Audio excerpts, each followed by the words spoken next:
Well, this is definitely a weird show. I'm John Rhythm with my review of WWE NXT. It was a post-takeover edition, which means there was a little bit of good stuff, some bland, and some snooze-inducing stuff like, why the fuck should I care about these feuds? That's been the case for me with the weekly NXT product for over a goddamn year, and I get it.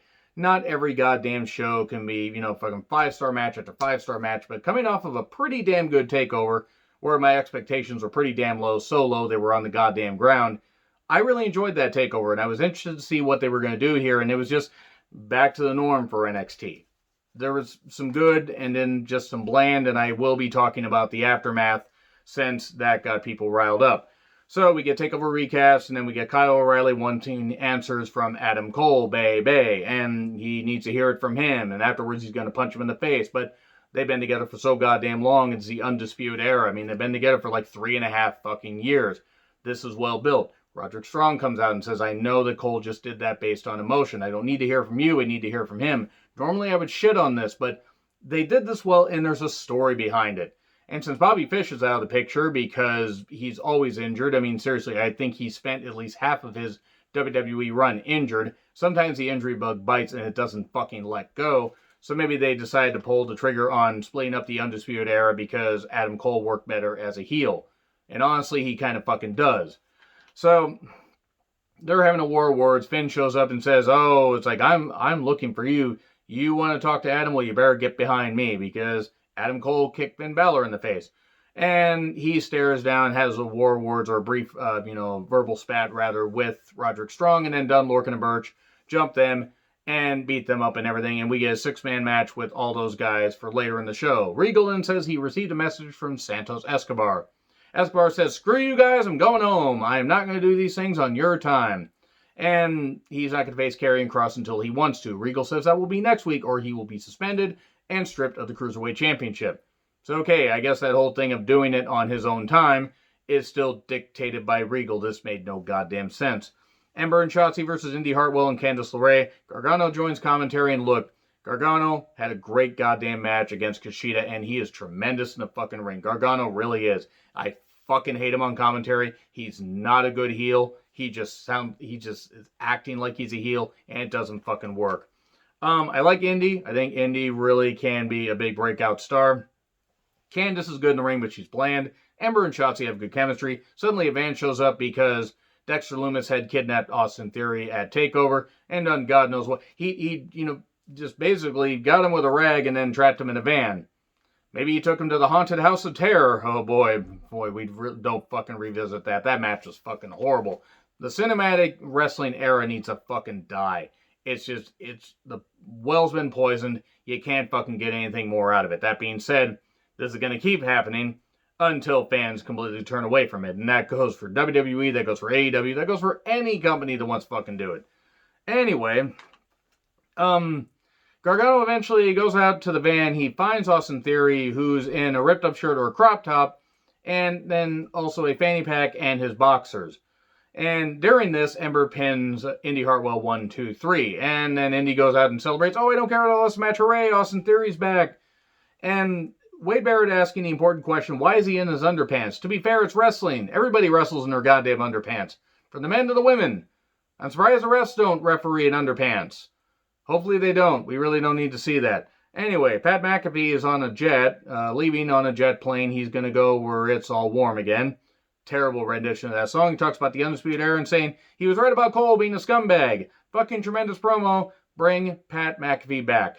I'm not saying he needs to be a regular, but goddamn, just feature him in a match. He blew me away in his 2 matches. I was completely fucking wrong, so I'm all on board with Pat McAfee coming back at some point. Kushida's being checked on by the medical staff.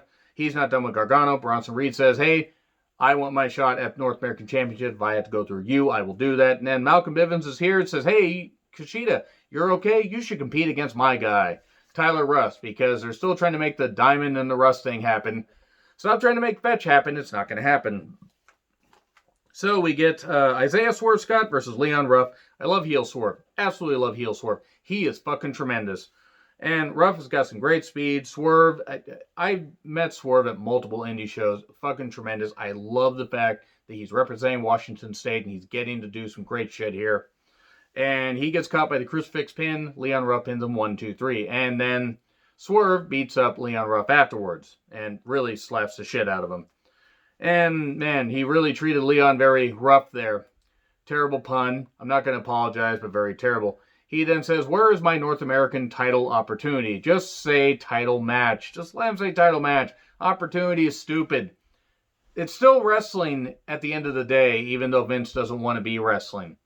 And if NXT is going to try to be the slightly different brand, even though it basically is just Indy Raw or Indy SmackDown, depending on the week, they need to just fucking say title match. Just say title match. It works better. Anyway, Casey sounds like she has ingested helium since she was in her mother's womb, and has also not grown beyond being the size in her mother's womb. She's short, she sounds like somebody from Munchkinland, and when she stops being an anti-masking twat, maybe I will stop making fun of her. But until then, she can do flips, and that's it. She can't fucking wrestle. Casey and Caden took on Jessi Kamea and Aaliyah with Robert Stone. They're still trying to make the Robert Stone brand happen. Casey hits a splash, and Caden covers 1, 2, 3. Then Zaya shows up with Boa. And Casey, we've been your friends for so goddamn long. Why won't you help us? Why won't you let us help you? I don't know what that is. That was the best I could fucking do because I'm tired and I can't do a high-pitched voice like her. And Zaya, puts a secretion on Casey's hand. Have fun on seeing that. Moving on. And says, you, me, next week. Malcolm Bivens says about Tyler Rust, Kushida, you will find out that Tyler is a diamond in the rust. And then Beth is in the ring with the Dusty Classic Trophy. First, MSK says that they'll beat Lorcan and Birch on March 3rd. They're trying to put a big show up for March 3rd. Compete against Shaq. I kind of don't blame them because that's going to be kind of interesting. It's not a Wednesday Night War, by the way, between AEW and NXT. It's just Wednesday Night Wrestling because it's a fraction of a fraction of a fraction of the ratings that the Monday Night Wars did at the beginning. And I get it, the television's changed, and the presentation has changed, and the way people watch it has changed. But goddamn, neither of these shows can crack 1 million and stay above that. That's really fucking sad. That's really, it hurts me as a wrestling fan. Anyway, MSK say they're going to beat Lorcan and Birch. Here's Dakota and Raquel. They're interrupted by Shayna and Nia. This is awkward because Nia cannot fucking talk at all. Of course, they have to, shoehorn a whole gimmick, or line in here. They have to shoehorn something into Nia's hole.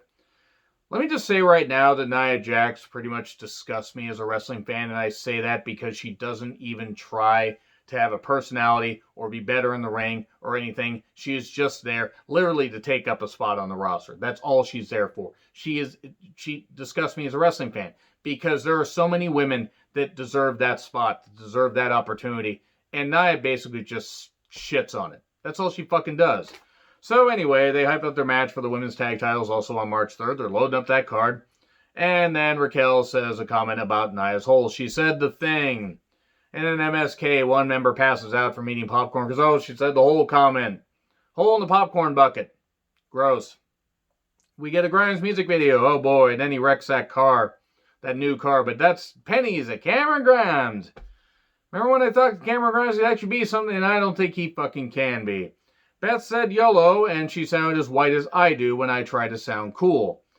Kushida took on Tyler Rust in a decent match where Bivens stopped Tyler Rust from getting his arm busted in the hoverboard lock and basically said to the ref, call it off, well, I need you healthy. You will get your shot another day. Recaps of Eli Drake's debut as LA Knight on the pre-show, and then a cameraman shows up at his house. Let me talk to you. I love Eli Drake. It's going to take a while to call him LA Knight, but Eli Drake for now. And I like him. I want to see him get more opportunities. He's a tremendous mic worker. There's also more evidence the NWA brand is pretty much fucking dead. I hope it's not, but I know it's a pandemic. I know it's going to take a while, but goddamn, it's just, I don't know what the fuck else they're going to do. Who are they going to work with to get talent? So many talents have been scooped up by AEW, by Impact, by, just other promotions. They're able to run shows. And I'm not saying I wish for anything bad to happen to smaller companies, but goddamn, just god fucking damn. It is what it is. What do you think is going to happen to the NWA? Answers in the comments, please. So, we get Zoe Stark, the former Lacey Ryan, versus Valentina Feroz. Apologies for that.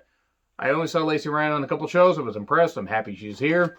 And she beat the shit out of Faraz and hit a knee strike that I'm going to call the stark contrast 1, 2, 3. Scarlett and Cross talk about Escobar. There is no pause on this nightmare. TikTok, all that. Done. Lorcan and Birch versus O'Reilly. Strong and Balor. Tension between the faces. And this was kind of a mess, but it was a fun mess. O'Reilly took a lot of hits to the head. Melee at the end. Proud Boy ref got rocked.